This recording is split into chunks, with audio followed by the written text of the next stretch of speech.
الله والله يا مسافر شعل عليها الغريب فلسطين بلادي حلوة ما شاء الله وين عظم الله وين عظم الله والذي مسافر وين عظم ما تخاف من الله ما تخاف من الله قدرت قلبنا تخاف من الله وين يا حبيبي وين يا حبيبي على الأرض الخضراء وين يا حبيبي حظ نصيبي حظ نصيبي ليتك من الله حظ نصيبي امشي حالك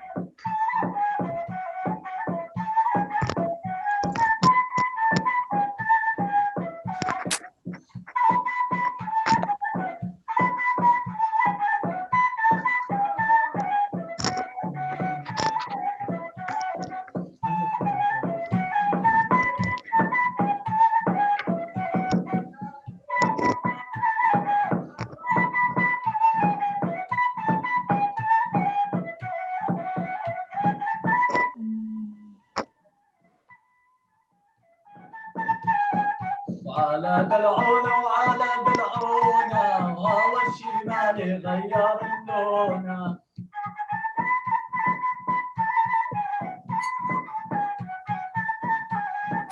هو الشمالي غنوا لبالي وما يبيبي That was very good.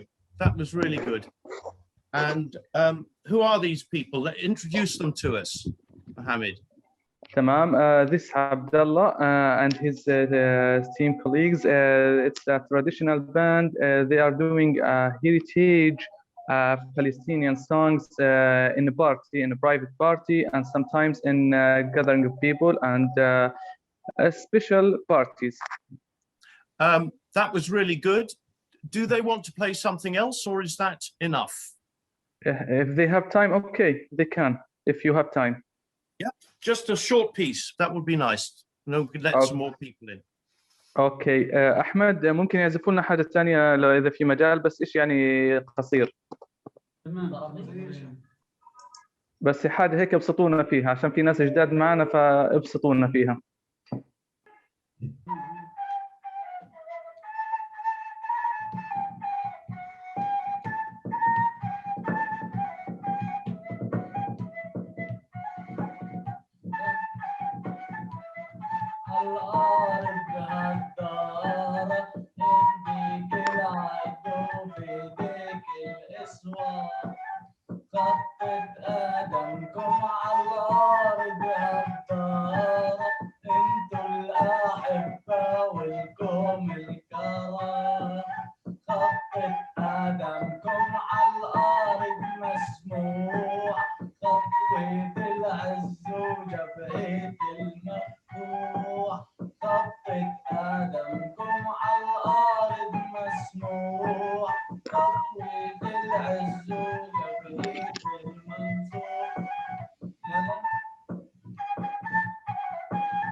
صوت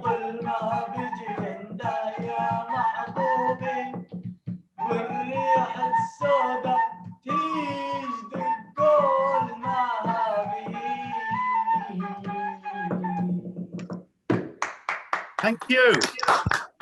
Shukran. Really good, thank you. That was wonderful. Really good to see you guys. Now, Mohammed, let's just talk about what we're doing next, because I think this is the point where you and I talk about the whole point of this session, which is to do with resistance and recovery. Yeah. I wonder, I mean, tell me if this is the right way to start or whether it's not. Yeah. I'd like, go on. Yeah, you start. I think it's now you. Would you like to start now the presentation? Yep, I'll do that. I want to say two things. First of all, there is an event next Saturday at 4 o'clock with the UK Palestine Mental Health Network, which is also taking up this subject, the idea of resistance and how that has crossovers with therapy, how it affects therapy. We've really got a session here, which we're looking at today, which complements the one which is happening next week. And I strongly urge you to also go to the Zoom event next Saturday at 4 o'clock, which the UK Palestine Mental Health Network are putting out, and which I hope you already get a link for. Now, this idea, which we're going to hear from a number of people in Gaza, came from talking about the Great March of Return. Now, the event of the Great March of Return is something which I want to look at in two ways before we hear from people in Gaza. I first of all want to look at what it seemed to be about generally in itself, and then to look at how it affects people who are therapists or working in the therapeutic world out there. Just have a look at that picture. This picture is taken from the Gaza side. I hope you can all see it. You can see some figures with their hands up, wearing white gloves, many of them, because they are medics and they are facing the Israeli side. You can see the smoke coming from burning tires, which you can see on the left-hand side.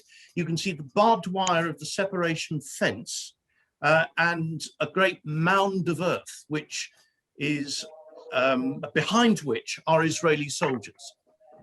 And the medics were trying to make it clear that they had no weapons and they were just going to try and help somebody.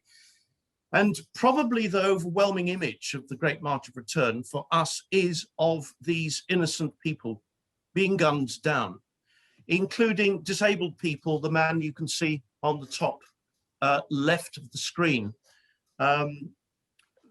famously gunned down. I'm going to come back to that as an issue in a moment. I just want to point out that the Great March of Return itself was not organized by Hamas. It is a bottom-up event, and that is what makes it interesting from our point of view. It was really the idea of somebody called Ahmed Abu Atima, and who was a journalist, I think, and students, and there are a lot of young people who got involved with setting up this event, intruding on, if you look at that map of Gaza, that sort of purpley area, which is called the buffer zone. Now, Gaza is that strip which you can see, but there's an area of land about 3 kilometers deep, which they are not allowed to use. Well, they are, but the Israeli army state that that is a buffer zone, and nobody should intrude on it. Well, the Great March of Return decided that it would. And this is a view from the Israeli side. You remember that mound of earth you saw earlier? You can see Israeli soldiers on the bottom left of the picture, firing tear gas, and the hordes of people And you can see they're walking or standing. Now, if you move further up the picture to the top of it, you will see just about, I hope, tents. And what the Great March of Return became was an event for families. It meant that you could go to these tents, and actually one of our workers at PTC went into one of those tents and helped play with the children and entertain them. It became something important in terms of community solidarity. It was an event that promoted that, among other things. And this is one of the overlaps it has with our therapeutic work. It was also something that was designed for broadcasting in some sense. The tents symbolized the refugee status of the people there. They didn't want to talk about statistics. They wanted to rehumanize Palestinian suffering for the rest of the world. So the two aims were to actually quote one of the children in one of our films to get a message out to the world. The second one is a quotation from Kanafani, the famous Palestinian writer, which is, "Do not die without noise." Now, if our situation is hopeless, what we will not do is die in silence.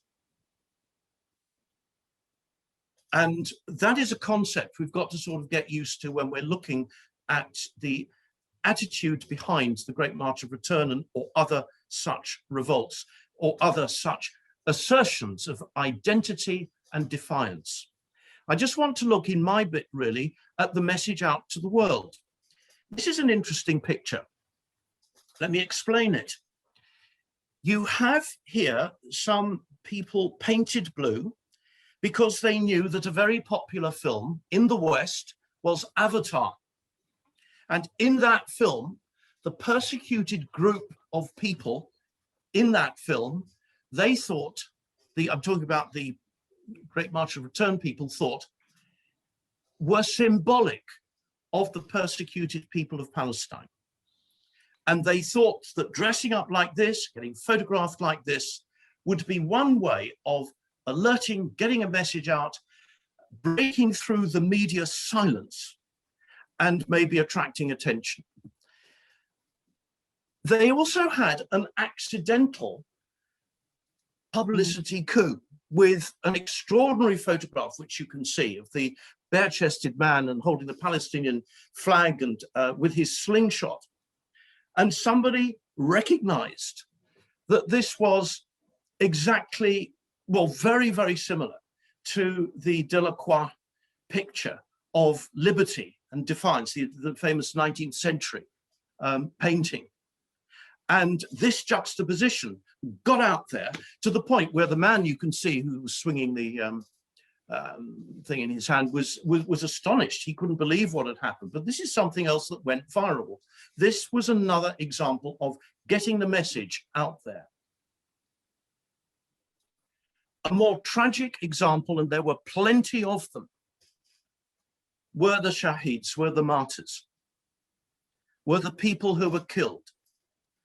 And one of them was this lovely young nurse, Razan al-Najjar, and her story obviously got out. And I've put one other item in this section about getting the message out there. And it's on the right-hand side, there is the front page of the London Metro, the free newspaper that was given out in London. And it was given out at the time when Ivanka Trump was opening the American embassy in Jerusalem. And that ersatz glitzy event was overshadowed according to the Metro. Now, somehow or other, you can say that this was, in some sense, an achievement to have got that message out there. Carnage in Gaza, scores of Palestinians are killed by Israelis in border protests as Ivanka Trump celebrates new US embassy in Jerusalem. And I remember seeing that and think, good. Now, I know that's a heartless way of looking at it, but I think there will be Palestinians too saying, I am so glad that we managed in that particular news item to push the opening of the embassy off the front page, almost literally, as you can see it there. So that is something which is important in terms of looking at the impulses behind the creation of an event like the Great March of Return. And I'm now going to finish because, as I said, I dealt with the publicity side of it. For the rest, we're going to hear from a load of people from Gaza and over here, I hope, on the mental health side of things. And I'm just going to make 2 points as an introduction to that. And the first is to quote Frantz Fanon, who was writing about Algeria in the 1950s and was very much motivated by looking at the mental health of people under imperial domination. And he saw that they were faced with an unavoidable choice. And to use his words, the choice was, will you be crushed, or, his words again, dream of muscular prowess? In other words, there's nothing in between, which is why the first chapter, long chapter of The Wretched of the Earth, his famous book, is all about violence. Now, we are dealing with non-violence. Let me repeat, this is where we're not looking at violence. Maybe that's something that the UK network will pick up in their bit on this subject next week. But we're looking at the non-violent side of this, but we cannot ignore that extremely important observation from Fanon about, are you going to be crushed, like in the left picture? This is particularly if you're male, or are you going to dream of muscular prowess as a way of reasserting yourself, your identity, and your right to live a normal life? And in a sense, the therapy is all about getting to a point where, quote, his glance no longer shrivels me up nor freezes me, and his voice no longer turns me into stone. This is talking about the oppressor. And so your act, whatever it is, and it has to be an action, it isn't just sitting there and putting up with things, it's you do something so that his glance no longer shrivels me up nor freezes me, and his voice no longer turns me into stone. And my final point is this. If that is the case, we are left with a mental health dilemma. Maybe like Handler, you can see on the left of the screen there, the famous Palestinian sort of cartoon figure of defiance, hands behind his back, dressed in his rags, in his bare feet, looking at the promise of Al-Aqsa in the distance. Unmovable. Great. Yes, let's stand up. But what is the cost? Well, the cost was people being disabled, having amputations because of being shot in the leg with exploding bullets. The cost was a horrendous number of injuries, 30,000 probably, 200 deaths, 41 of which were children. Traumatized families, traumatized because of the violence that was inflicted on the Great March of Return by the Israelis. Was that cost worth it? You were creating more mental health problems in families, And I'm afraid I'm going to leave the argument at that point and with that dilemma, because it may be something that other people here will take up in the discussion. Now, I think, Mohammed, if we can, I just make one point. Do please put questions or comments in the chat, particularly if you would like to speak. And then I will see if we can find time for that to happen. But meanwhile, Mohammed, I wonder if we can move on to the next item, because this is somebody who was at the Great March. I wonder if you can introduce him, please, the cyclist. Is that right? I think his name is Ala Dali. Thank you. Right. The cyclist, and I think Ibrahim, he knows him well. You can talk more about him, but we will show a short video about him. Yes, Ala Dali, he's one of cycling national team in Gaza Strip.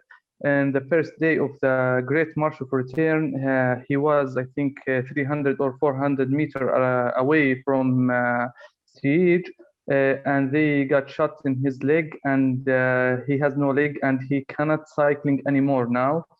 Yeah, I filmed with him, I think, last year with the TRT World, and he's with us. He joined us today. If you want him to speak, he's ready. We'll show the film first, I think. Shall we show the film first? Short, 1 minute and a few seconds, okay? Yeah. Okay. إحساسي رهبة وخوف في الموقف هذا، لأنه أنا صوبت في نفس الصوت هذا طلع، فيعني بذكرني في الألم وبذكرني في المعاناة اللي أنا عشتها.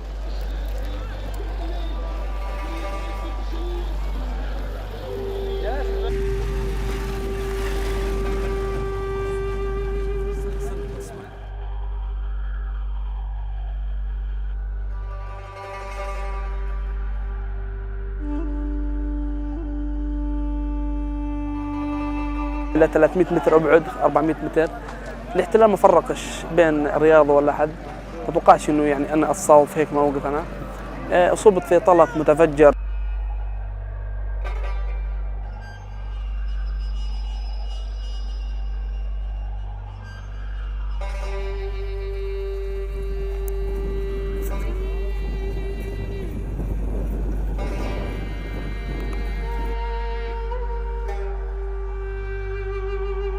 يعني الاحتلال بتر أقدامنا ومحاصر علينا ومسكر من جميعنا، لكن لم يبتر أحلامنا ولا أملنا.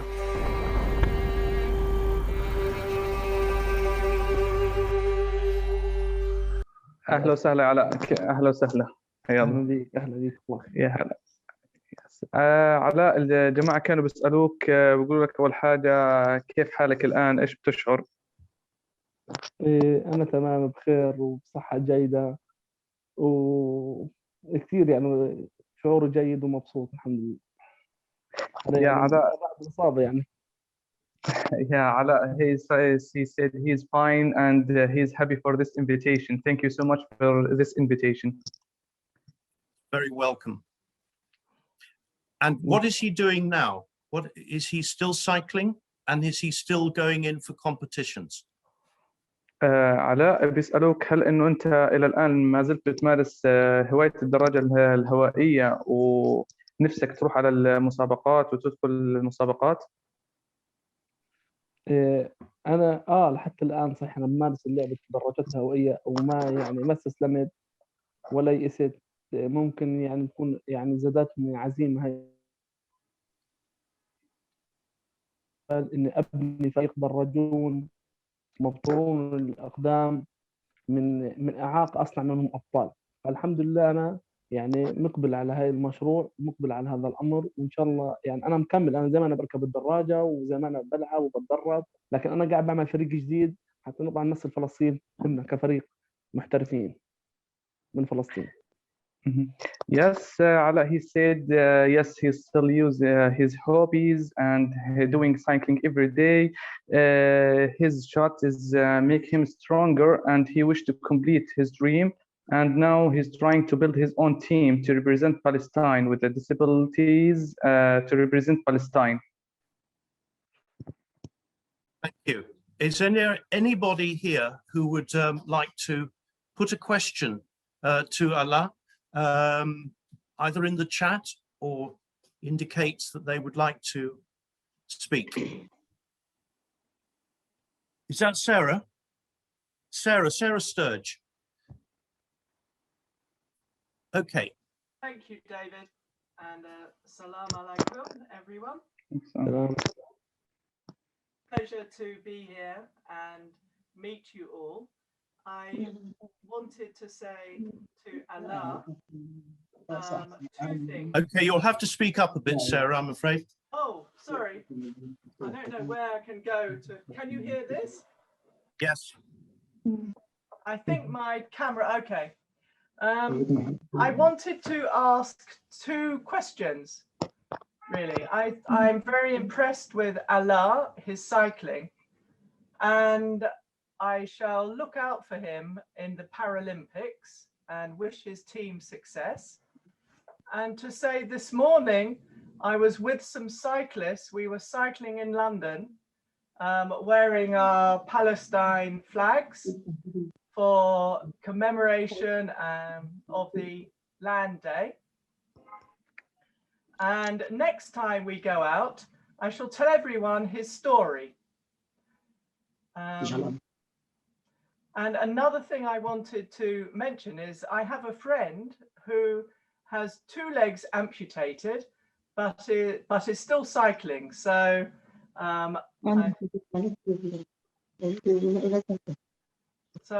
I will watch out for Allah in the Paralympics. And thank you, Sarah.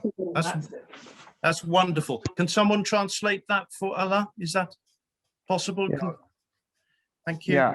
علاء سارة بتحكي لك إنه مبسوطة جدا إنهم شاهدوك، وأول إشي إنه اليوم كانوا في بريطانيا، كانوا بما طبعا طالعين بالدراجات الهوائية وحاملين علم فلسطين وللتضامن والاحتفال باليوم الوطني الفلسطيني. وطبعا ثاني إشي إلها صديق مبتور القدمين وبمارس هواية الدراجة الهوائية، وبتتمنى إنه في يوم من الأيام إنه تشوفك بالأولمبياد وتمثل فلسطين. Great. And Teresa. Hello. It's lovely to see everybody, and thank you for the wonderful music. I wanted to ask Allah about his amputated leg. I have a friend who's an amputee, and she has to have regular reviews of her leg and the stump and the prosthetic. And I wondered how Allah has access to anything like that, and whether he has help with pain management. So medical treatment and pain management, can we ask Allah about that? علاء معنا علاء دالي. معاك موجود. أنا آسف كنت مسكر مايك بالغلط. معاك موجود. لا تمام. كانوا بيسألوك كيف تقبلت أو كيف كانت رحلتك العلاجية وتركيب القدم كانت بالنسبة لك القدم الاصطناعية، وكيف بتحس وكيف يعني كيف استعديت للأمر أو كيف واجهت الأمر؟ أول شيء يعني كان بعد إصابتي كان أمر صعب كثير علي هو نفسيا، إني بترد قدمي، وكان لي بطولة أمثل فلسطين في الاتحاد الآسيوي، وكان الاتحاد الآسيوي لأول مرة يعترف في اتحاد فلسطين للدراجات الهوائية. فكانت لي بطولة في شهر 8 وأنا أصبت في شهر 3 في 2018. كانت صدمة كبيرة صراحة ساعة ما أصبت يعني. ولما واجهت بعد يعني بتر وإصابتي بدأت يعني أرجع لحياتي. أول شيء يعني خطيت مرحلة نفسية لأني فقدت قدمي وفقدت المسابقة والمشاركة في هاي السباق. تمام. وبعدها بدأت يعني أتأقلم مع وضع إصابتي، وبدأت يعني أتدرب، بدأت أطلع الدراجة عامة، وقعت كذا مرة، أحيانا بنسى إنه موجود في إيدي قدم، فوقعت يعني كذا مرة، وقعت على رجلي الفقد قدمي منها. فصراحة يعني تعبت شوية. بعدين أصريت إني أركب طرف صناعي. وضع الأطراف الصناعية عندنا في غزة يعني مش ملائمة للرياضيين، أو مش أطراف مخصصة للدراجة. ركبت طرف صناعي إني يكون مساعد لي بس، واركب في ركوب الدراجة. فكانت مرحلة صعبة، تقريبا قعدت 6 شهور وأنا بتدرب على الطرف وبتدرب إني كيف ألبسه، لغاية لما لبست. يعني أنا هذا الطرف الثالث تقريبا، الأخير اللي هو ركبته. أنا ركبت 3 أطراف من أول ما وصلت للآن. فأول طرف كان مرحلة صعبة كثير، وكان بنفس الوقت كثير مبسوط إني وقفت على رجل. صح إنها الصناعية، لكن كثير كانت هيك يعني رجعت لي هيك أكني امتلكت قدم رجعت لي. فكان شعور كثير حلو للأمانة. وبعديها يعني لكن بعديها صرت أمشي على الطرف وتعودت إني أمشي عليه. وصح إني بؤلم منه، لأنه طرف يعني بيعمل ألم وبيعمل تسلخات وبيعمل أوجاع في القدم المفطورة. لكن مشيت الحمد لله لقدام ومشيت حياتي طبيعية يعني تعودت زي ما بيحكوا بالعامل. Thank you. Thank you, Ala.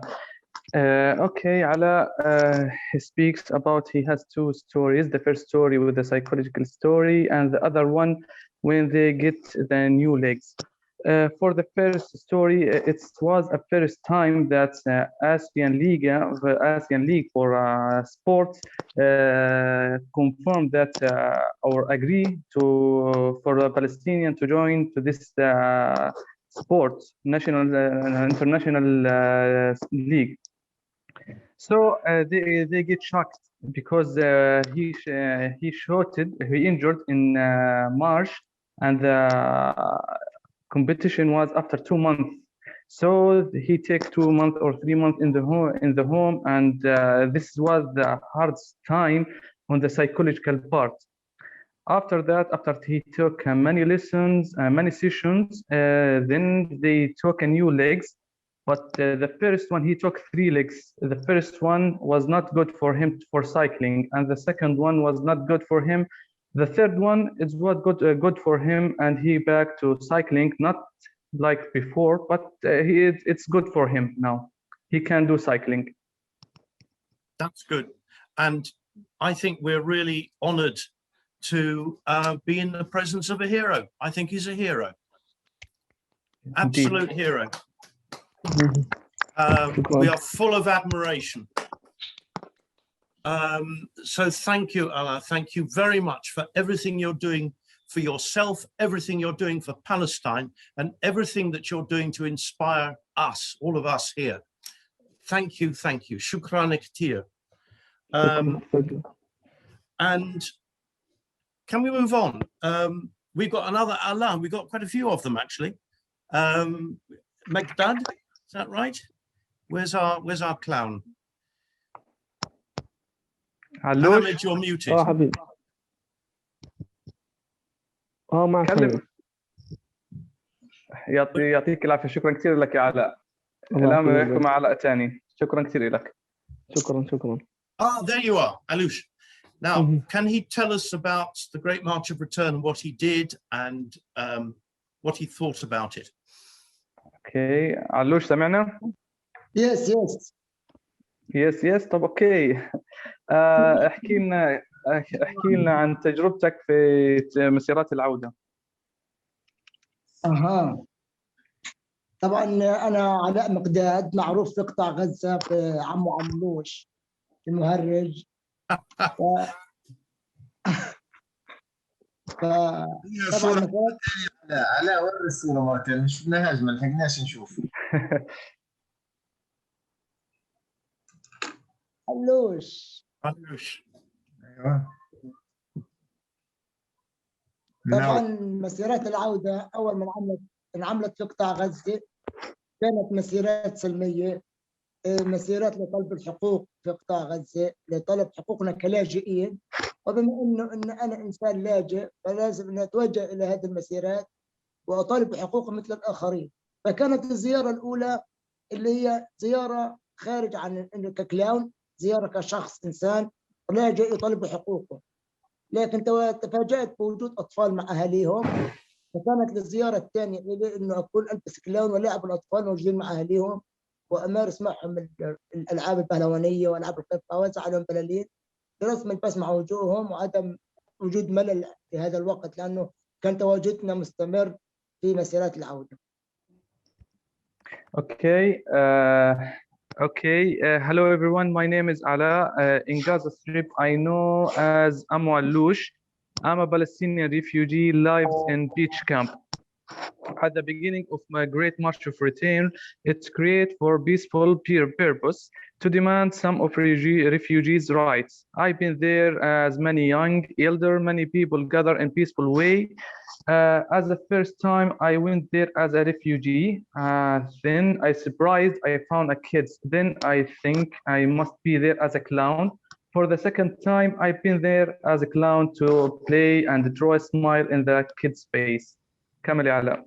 طبعا كانت هناك الأطفال متواجدون وكان هناك رجل على شكل يعني حكواتي، الحج الكبير يكون موجود، المرأة المسنة، الشيخ الكبير الصغير الطفل، فكان الكل متواجد في هذه المسيرات. فوجودي كان لازم انه يكون له محور، فكانت انه يكون الحكواتي يتكلم عن المدن والقرى الفلسطينية، فحبيت انه اكون موجود بينهم والعب مع الحكواتي واتكلم مع الحكواتي واوصل الفكره بطريقه بهلوانيه للاطفال الحلوين اللي بيكونوا متواجدين في هذا المكان. Ala says he was there with many teams or many people, like Hakawati, someone who been there to tell them a story about the stolen land, and then as a clown, I've been there to spread the joy, tell them a story in funny way, and distribute some gifts for the kids. طبعا بعد الزياره الاولى والثانيه والثالثه والرابعه والخامسه والزيارات مستمره، الا انه بدات الاجواء تكون سلبيه نوعا ما، او بدات المسيرات بدل ما هي مسيرات سلميه اصبح هناك عنف وقصف، وطبعا شيء خارج عن يعني خارج عن شيء اسمه سلمي، اصبح عدواني. فاضطريت انه عدم الذهاب الى الاماكن هذه خوفا على الاطفال البسمه على وجوههم، لان انا هدفي حمايه الطفل ورسم البسمه على وجه الطفل. اروح انه تواجدي هناك هيشجع الطفل يتواجد، فقررت الانسحاب بسبب حمايه الطفل اكثر من انه اخليه يتوجه الى الحدود، قلت انه يكون في الداخل والمناطق الامنه افضل من التوجه الى المناطق الحدوديه. Okay, after many visits to the March of Return, things and atmosphere became danger there. Live bullet come from here and here, and things became more violent. So I think I must stop to be there because my purpose or my job is to draw a smile on the kids' face and keep them safe. And the place there was not safe for them. So I stopped to go there, and as I said before, my purpose is to keep the kids in a safe place. Has he got an opinion about the Great March of Return? Does he think it was a good thing, a bad thing, or what does he think of it? علاء، ايش رأيك بمسيرات العودة؟ ايش من منظورك الشخصي مسيرات العودة من البداية إلى النهاية؟ رأيك فيها؟ طبعا مسيرات العودة بدايتها كانت جميلة سلمية، مطالبة اللاجئ إنسان بحقوقه بحق العودة، مطالبة الإنسان إنه نفسه يطلع من قطاع غزة، الخروج الخارج إلى مدينة يعني سجن كبير، إحنا نوسع السجن تبعنا، مطالبة بحقوقك. لكن إنه أصبحت في وسط مسيرات العودة أصبحت عدوانية أكثر. الجيش الإسرائيلي ما استوعبش إنه هذه سلمية، فصارت ردود قصف، طخ، إصابات بليغة، بتر للشباب.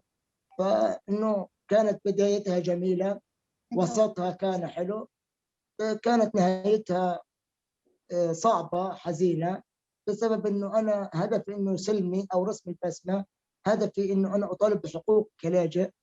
لكن عندما أصبحت عدوانية وأصبحت شيء فالكل كان ضدها في غزة. Ala says at the beginning it was a good opinion or good things because as a refugee we were demanding for our rights. We were reminding the people about our rights.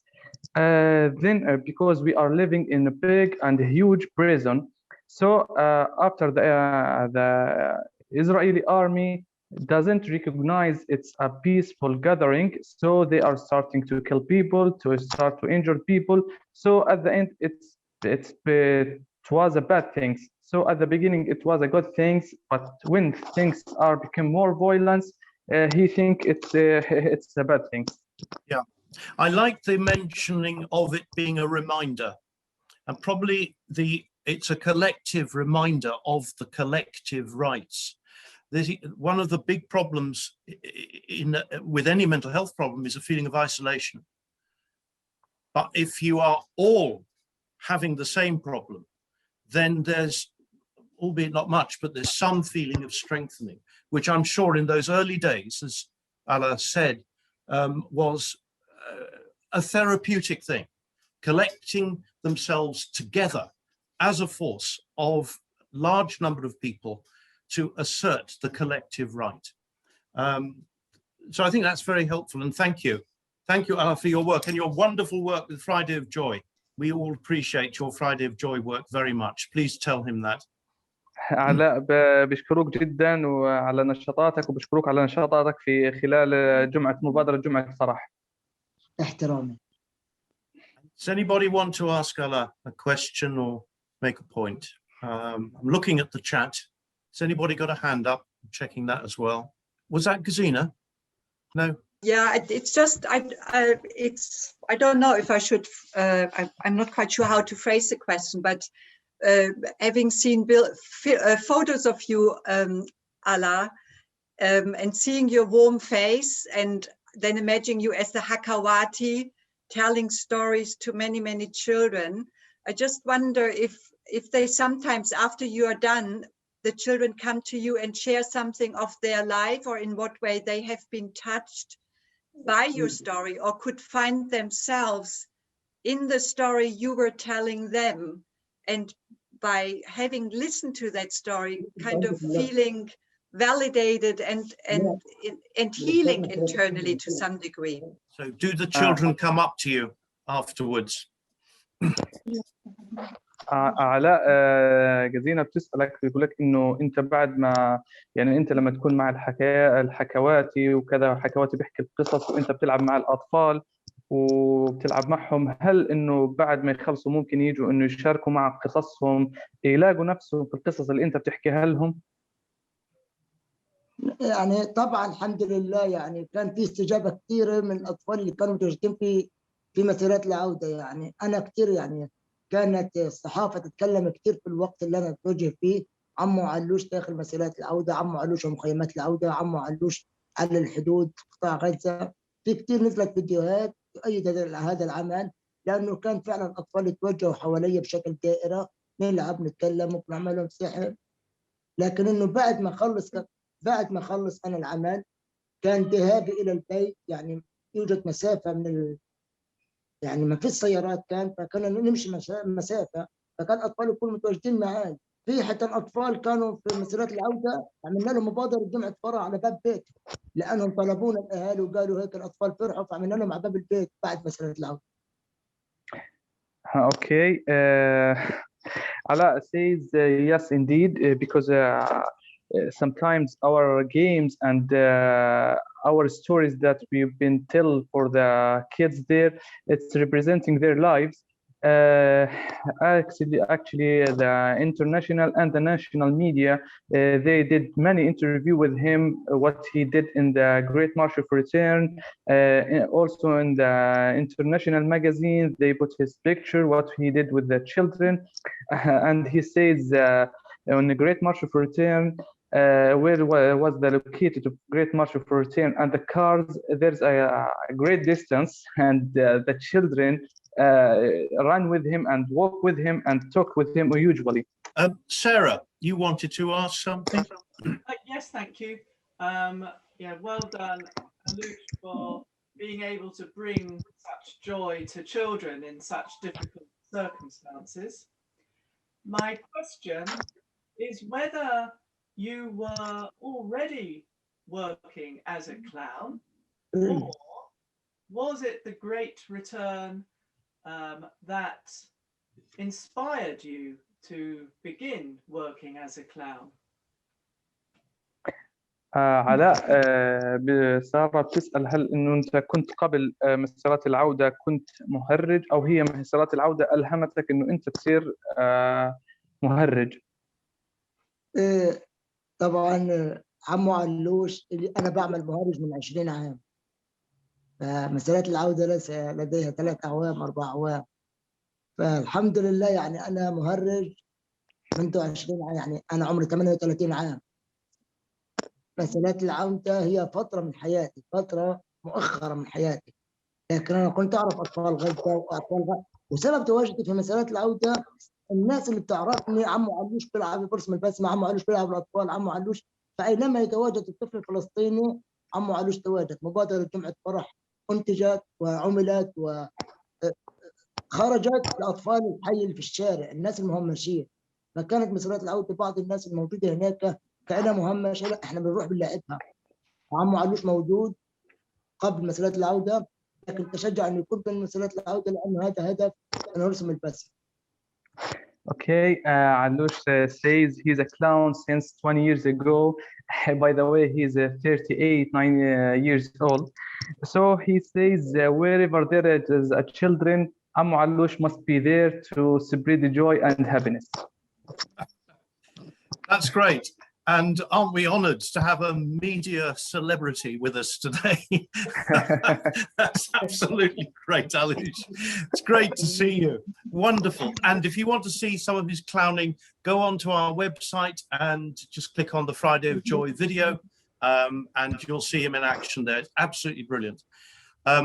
Thank you. Shukran. Shukran, Alush. I'm okay. Good to see you. Yeah. Yes, well, we shared a street once, didn't we? Yeah. Now, I just want to say, is Yuri here, Mohammed?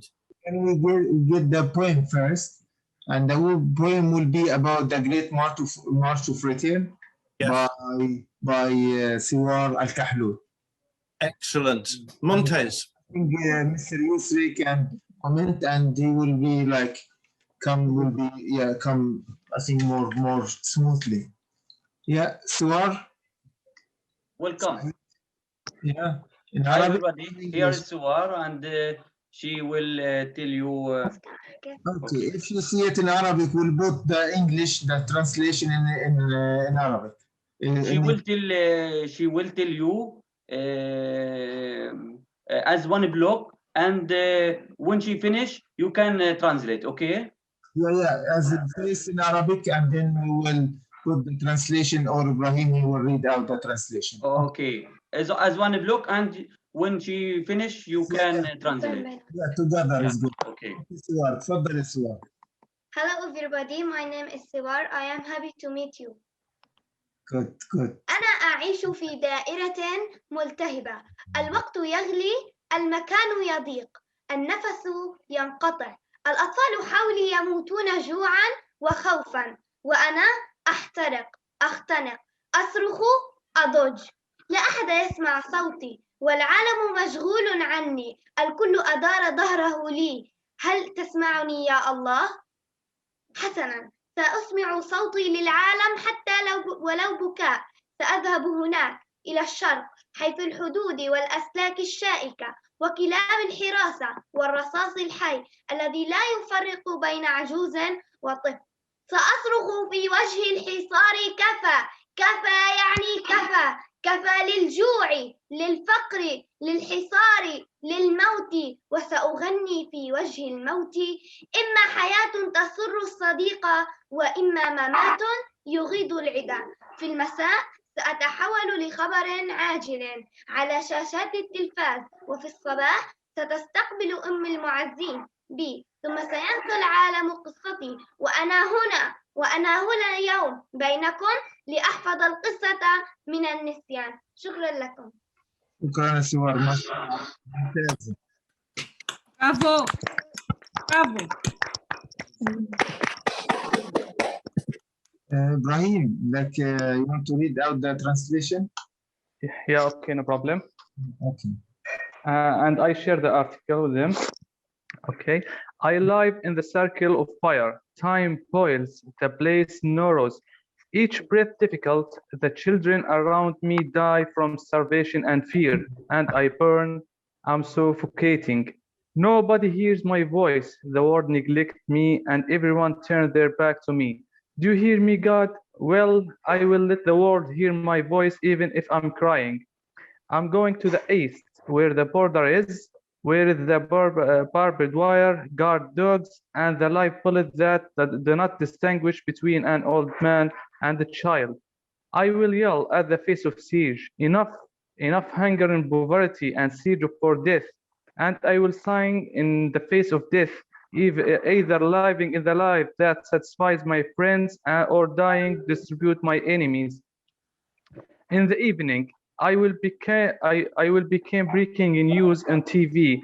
In the morning, my dear mother will meet the people who came to share their sorrow of my mother.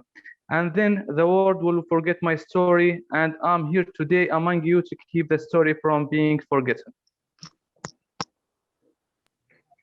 That's good. Oh, wow. We put the translation in the chat for some people that want to see it. And so we'll put it in Arabic. I think we will all want a copy of that. That is just absolutely magnificent. Can we also see it in Arabic, please? Yeah. Heather. Saeed, who did this? Who wrote this? Is it Me you? and her. Yeah. Oh my God! Good. Sure. I put the copy in Arabic and in English is already there. And the author? Yeah, the author is Saeed. Saeed, you and your daughter together, you did it? Yes. You too, huh? I am as a writer. I write a part of this paragraph, and Suar share me in other part of this. Saeed, by the way, is one of our pioneer staff in the Palestine Trauma Center in Gaza. He's a psychologist, and he also helped the team, and he's working for the training, and he worked for the health ministry in Gaza. ممتازة يا سوار. Excellent. Thank you. Montez. To me, that is a poem of resistance. Do you agree? Yes. Could you ask سعيد تسأل ديفيد هذه يعني زي يعني شعر أو يعني خاطرة أدبية عن المقاومة. This is a short story. I am as a writer, write some story about Great March return, and here is my book. Don't kill Joseph or لا تقتلوا يوسف. Here is one of my book that I write about the Great March return. It's include about short story about children who participate in this events there, and this paragraph is one of my story. Well done. Good. questions or points to put to, do we call you Said? Said. Any points, anybody going to put their hand up to ask something or make a point? Gwyn. I thought that poem, and I thought her reading of it was so extraordinary, and it just made me think about the imagination and creativity, and how people often speak about how being in prison unleashes creativity, because often all you have is the imagination. And I found that very moving. And I thought about the Great March of Return is such an act of imagination and in many ways beauty, which of course was brutally crushed. But I think the imaginative gesture of returning to the villages that you were expelled from was so powerful. And I hope it will live on in stories that Alush will tell for many, many years to come. Yes, thank you. Can Said tell us any more about the book? Is it published in many places? Is there an English version? Mohammed? This book was published in Arabic language and published here in Gaza,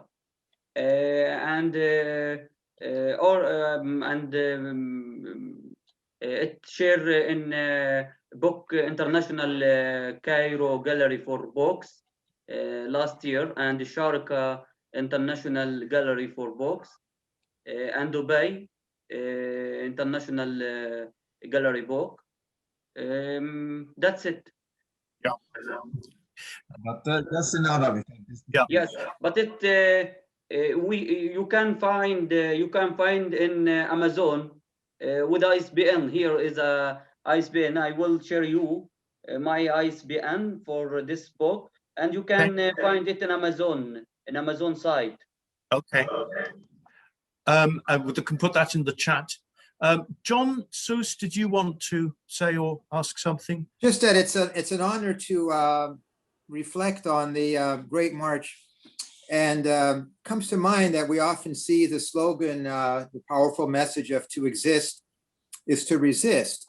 But I'd like to add to that, which is what's coming clear here, is that resistance is resilience, and we see that as a powerful coping strategy in the midst of the tragedy, to assert one's right to life and self-determination. This really is the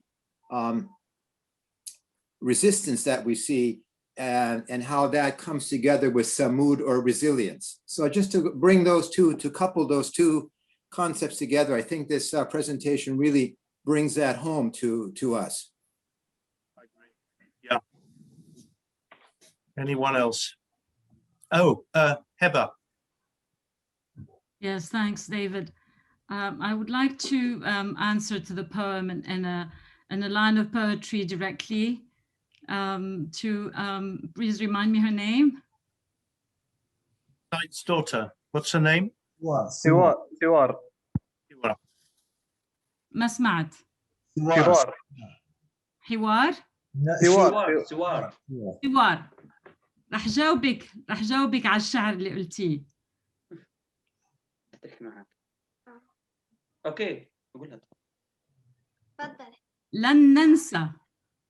لن ننسى كالعالم قصتك، ونحن اليوم معك لنحافظ القصة من النسيان. So I said, connecting with the last two lines of her poem, a poem that says, we will not forget your story. أنا ممنونة لك بهذا الكلام الجميل. شكرا لك. And today we are with you to hold on to the memory of the story. Thank you. What did she say to you? She said, from where you got this beautiful words and kind words.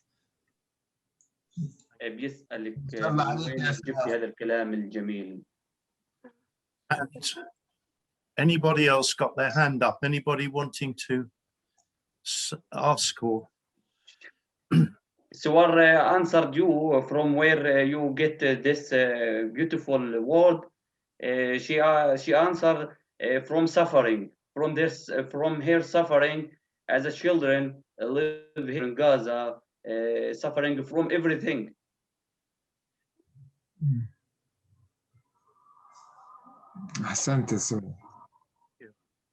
Could tell us some more about his work? Does he feel that he is a writer and a psychologist, or mainly a psychologist? How would you describe yourself? Yeah. As a psychologist, I find this helped me, and this give me a chance to write more story about people who I worked with him in suffering from PTSD, post-traumatic stress disorder, or acute stress disorder. I find that their suffering is good material for my story and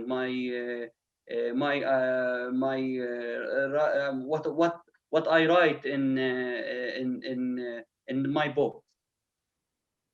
بس ديفيد teach تحس حالك كاتب ولا سايكولوجيست اخصائي مين اكثر يعني؟ both of them.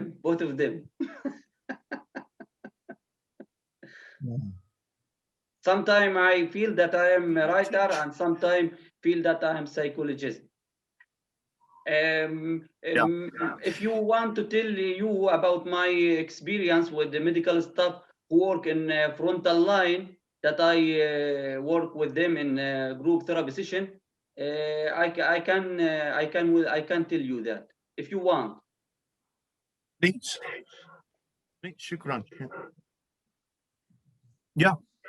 Okay. As my mental health. Okay.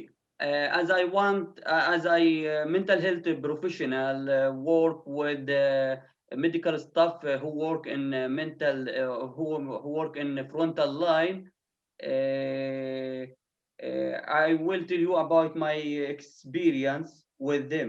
They are suffering from arousal symptom, hyperarousal symptom, avoidance symptom, acute stress symptom. I remember one of them who work as staff nursing tell me in a group therapy session, that he can't forget a blood, and he see a blood in his kids' food every day, and he can't forget patient, amputee patient that they help him in operation room.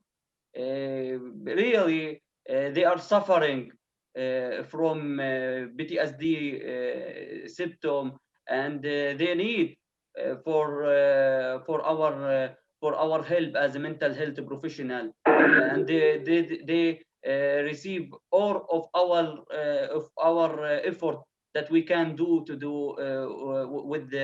with him. I was originally going to ask you, do you use writing as a therapy? Do you teach writing to get people to help themselves, maybe through writing? وبيسأل دكتور محمد إذا أنا بستخدم الكتابة في معالجتهم. في يعني كأسلوب من أسلوب تقنية العلاج، هل الكتابة بتاعتك ممكن استخدمتها في أسلوب يعني سواء دعم نفسي أو علاج نفسي؟ Yes, I use that. I believe that I believe in narrative therapy, which use writing technique in therapist session, and I use that in my therapy, in my with my patient. Now, questions, comments, anything from anybody on this subject? Because of the time, David, we should move to Yusri to hear more. Yes, of course. If we're waiting, I'm going to ask Gwyn to say something about the UK-Palestine network event for next Saturday. As I said right at the beginning, I see what we're doing now is kind of a complementary event to that one. So, Gwyn, could you maybe say something about that. Unmute. Yeah, thanks. Hi. It will fit very well, I think, with what we've just talked about today, but it will put, it really will be about Palestinian liberation history since 1948. And it's given by Professor Abdul Razak Takriti, who has studied the Palestinian Revolution and is writing a book about it.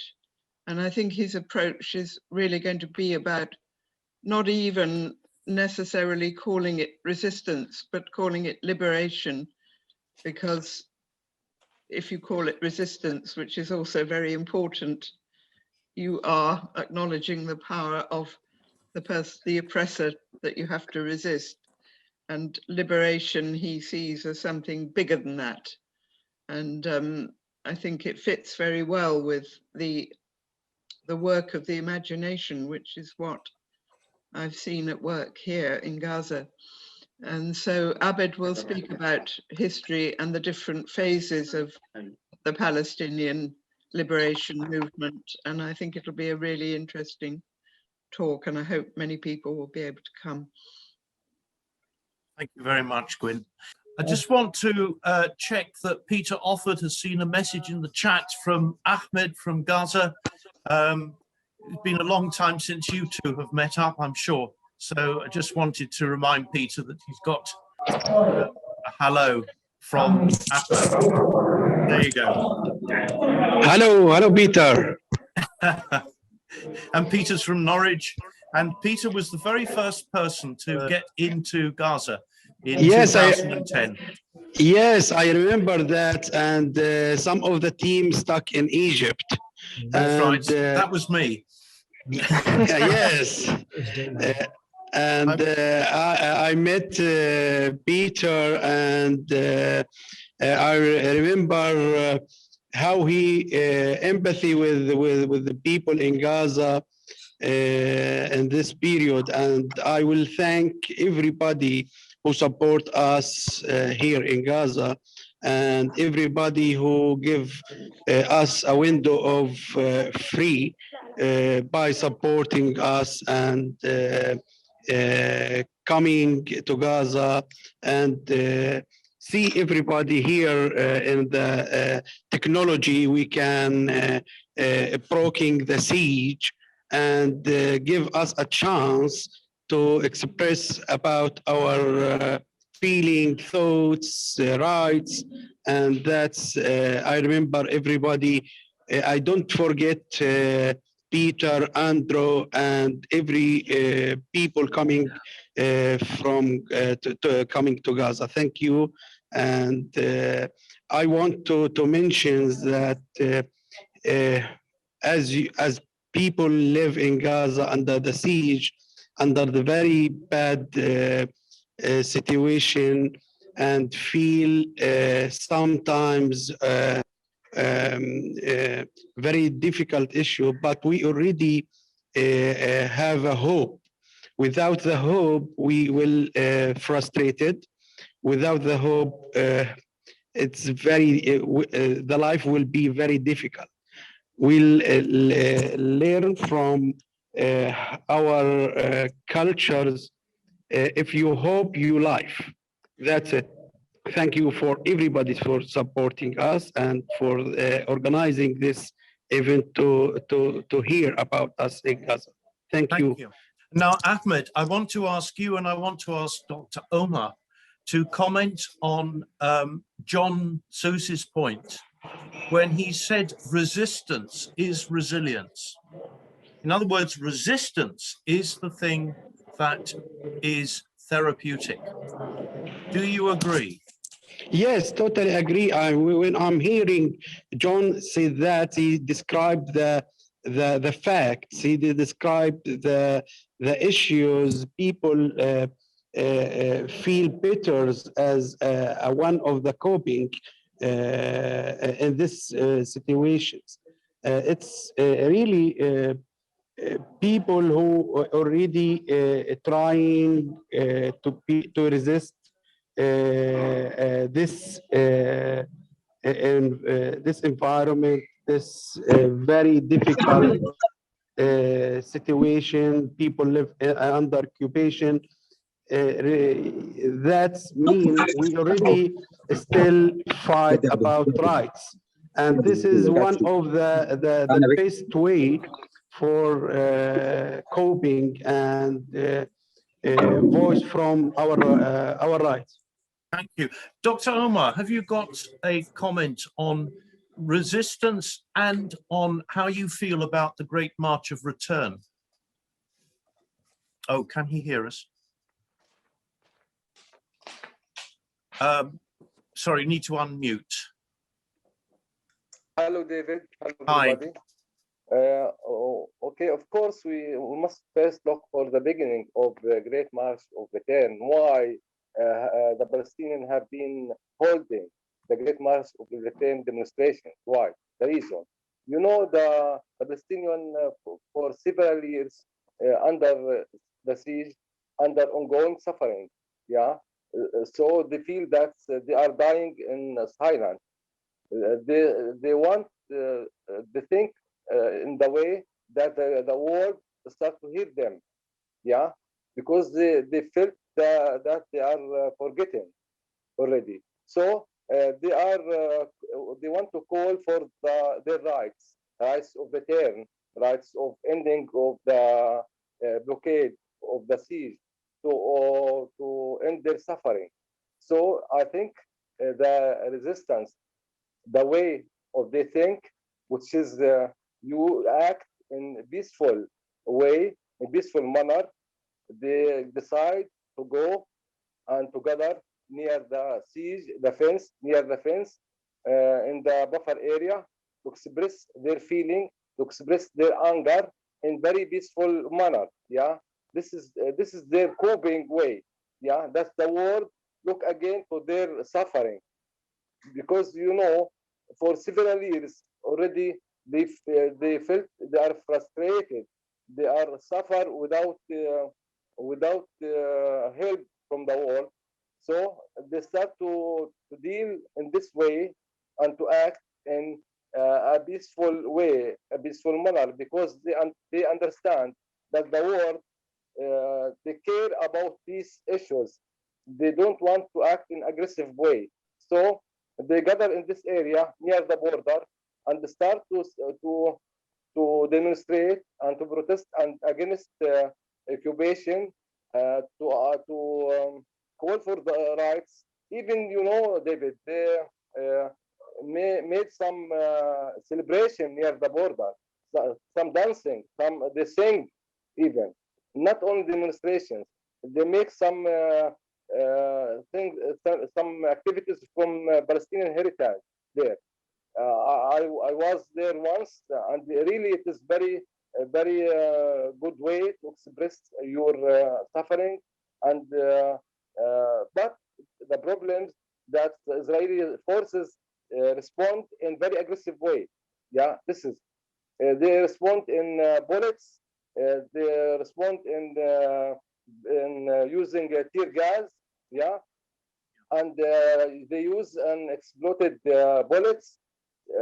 They attempt to make many people disabled, many amputees result of this bullets.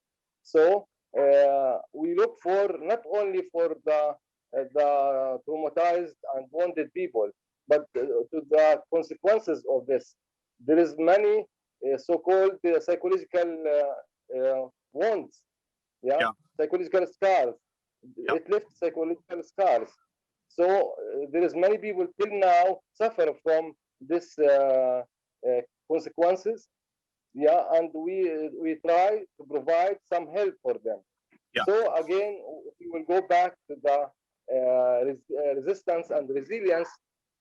I think the resistance, it is a way for the population here in Gaza to cope and to cope for their problems, their suffering, and to call for their rights.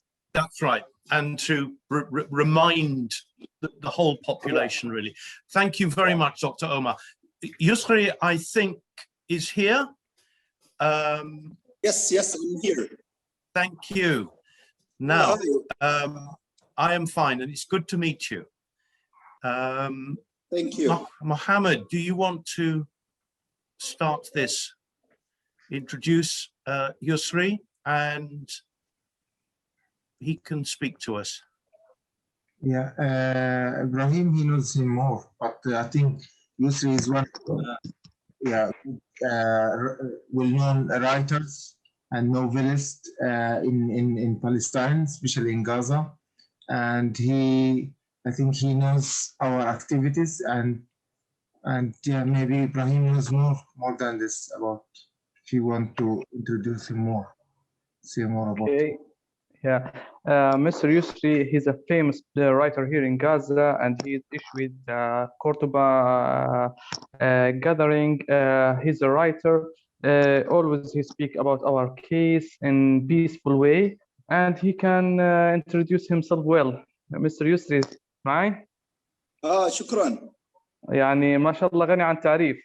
الله يخليك، شكرا. الله يحييك، واحنا بنتشرف بحضورك معنا اليوم. الله يسعدك، شكرا جزيلا. الله يخليك. Everyone, so should I speak now? Please. Thank you. As my mates introduced me, I'm Yusri Al-Ghul, a Palestinian author. I published 9 books, short stories and novels about the situation, about, that creation. And I wrote many articles in international newspapers as well, and Arabic magazines, well-known magazines, literary works, and also about politics. I am a United Nations Alliance Civilizations alumni. I went to the United States of America and participated in many symposiums in Europe and many other countries. I established and created a body for young men called Shagaf, which means passion in English, Passion Cultural Initiative, because at the time of Palestinian clashes between the biggest 2 parties in Palestine, Hamas and Fatah, unfortunately, there were no concentration in culture. So I created this for youth, just to help them to discover themselves, help them to publish books. So some of them published by me, some books, because I have a good relationship with the publishers, the Arab publishers. Also, I created Cordoba Cultural Initiative, which concentrates on the Elliot Palestinians. And I decided through this to connect the Palestinian thinkers and writers with the whole thoughts, to sit in the same table and to talk peacefully and to talk with tolerance and respect the other points. Because unfortunately, we are the Arabs, and I'm sorry to say that, unfortunately, we didn't respect others. We think that we are right and the others are wrong. But this, every one of us has his own ideas. So we need to listen to each other. We may find some thoughts can help my opinion, can help me to discover the life perfectly, and there is no perfect. And also I tried to do something for the Palestinians. Also, I created initiative which called Gaza Hub, which is related to the Shepherds community. This is an international community created by Davos. So I created it in Gaza, and now the youth are working well, mashallah, they are so great. And also I am a director of cultural department at the Ministry of Education and Higher Education. So this is me. What I want to say about the subject that you are talking about, the therapy and the situation, unfortunately, the psychological misery situation in Palestine, and especially in Gaza, after the aggressions that happens against the Palestinians. I just want to tell you about me. Now, I couldn't have the opportunity to travel again through Egypt or through Israel, because there were a siege, and you need to coordinate, and coordination means you should pay loads of money in Egypt for about $1,000 or $2,000, and maybe sometimes you should pay $5,000 just to get out of Gaza and to go to Egyptian Cairo airport. According to Israel, I'm refused. They cannot let me get out through Erez checkpoint. You know that under 40, they didn't allow anybody. And after those who is now older than 30 or 40, they need to have permission, and it's so difficult. Many of the Palestinians didn't get their opportunity to complete their studies out of Palestine. Many didn't get the residency. Those who works in the Arab countries or in Europe or anywhere couldn't travel. So what about the younger generations, the youth? Now, maybe you cannot understand how misery we live here in Gaza. Now, the whole are begging. Now, the salary, the step end, most of the Palestinians now working with the governmental departments, so whether civil departments or all army departments, they didn't have their salaries. They just have 40%. So you cannot live peacefully. You need to search to get money. So what about the children? Those who needs they needs money, they need books, they need to just things could help them to go walking, playing, doing everything is so misery here in Gaza.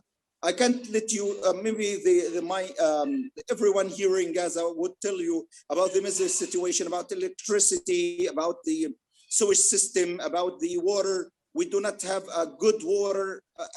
It's not good water for animals. So what about the humans? Everything is so misery here. And we also asking the whole world, we need to support us. The whole world should support the Palestinians. We believe in UN resolutions, but do the other side, which means the Israelis believes in it, could achieve these recognitions. So I think everything here is so misery. Thanks for the mates who always BTCs trying to help the Palestinians and working with younger children just to do works, plays, games, which may somehow facilitate the situation in Gaza. I'm sorry for talking a lot. Thank you, Yusri. What you said needed to be said. And I'm so grateful to you for coming here and being with us. I hope that you can come to some of our other events, and if you can leave us your email, I can forward you possibly some other events here which you might attend. You're quite right. We must get the message out. Thank you. So that is really good. Now, we've really come to the end of our presentation. We've been going for over an hour and a half. In fact, it's an hour and 40 minutes.